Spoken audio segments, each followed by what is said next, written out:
Both sides are as bad as the other, and you guys have never been a democracy. You don't even have health care, let alone free health care. Okay, let's talk about this. There's an old saying, and I don't remember where I heard it, but I used to think it wasn't true at all, but I'm beginning to kind of come around to it. And that saying is, Republicans are evil and Democrats are incompetent. Republicans' main platform has always been rob from the poor and give to the rich. And the Democrats are like, come on guys, let's compromise here. So the Republicans' idea of let's compromise is you give me 90% of what we want and we'll give you 10% of what you want. It always feels like the Democrats are torn between how do we please our voters and the Republicans. And you just can't do that. Especially since the Republicans are, I don't give a shit what anybody wants, we're just going to take what we want. And somehow along the way, Republicans have convinced their base that it is patriotic to struggle. Americans, you shouldn't have to pay for all these things. We're going to do our best to try and bring your taxes down. Now, we have to have some tax dollars coming in to fund the military because everybody wants to kill us. That's just the price we pay for being the greatest country on the planet. In order to get your taxes down, we're going to have to make some cuts somewhere, and those cuts should come from entitlements. Any services that benefit the poor, the elderly, the disabled, we need to get rid of that. That'll save you so much money. It really won't though, because we're just going to keep that money and tell you that we're lowering your taxes. Meanwhile, we're going to take away these entitlements like Social Security, Medicare, the VA. You need to privatize things like prisons and schools and the post office. Now, will it cost you more when these things are privatized? Absolutely, but you know, government doesn't really work anyway, so you'll be getting a better service. Forget the fact that it doesn't work because we keep trying to make it not work so that you'll be frustrated with it and say, we need to get rid of this. So, in addition to all that, they also want to fight these culture wars where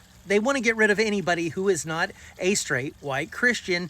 Believe that women, LGBT, people of color, people of different cultures don't belong in our government. They want to take everything away from us, give it to themselves, and they don't want to be inconvenienced with looking at people that they don't like.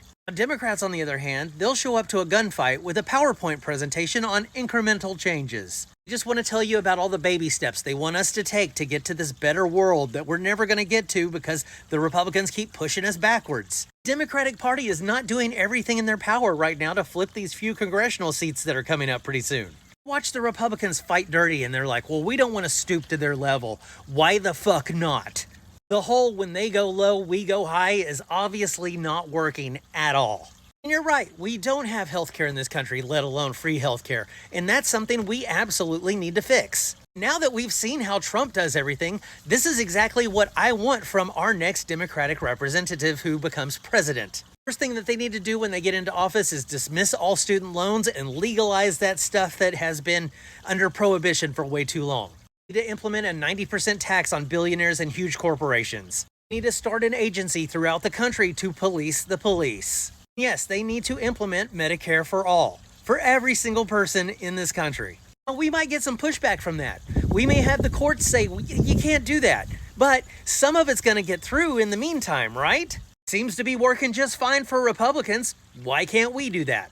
I am tired of the Democrats being the good guys. Let them be Robin Hood for a change. Make life hell for the rich people for a change. Let them see how they like it. Then when they can't stand it anymore, that's when we'll compromise. We'll give them 10% and we'll keep 90%. Because this country has been a shit snowball rolling downhill since the 1980s. So when you say that both parties are just as bad as each other, I don't agree with that at all. Republicans are evil. Democrats are incompetent. Or at the very least, they're enablers. And that's why we really need to push our Democratic representatives to either lead or get the fuck out of the way.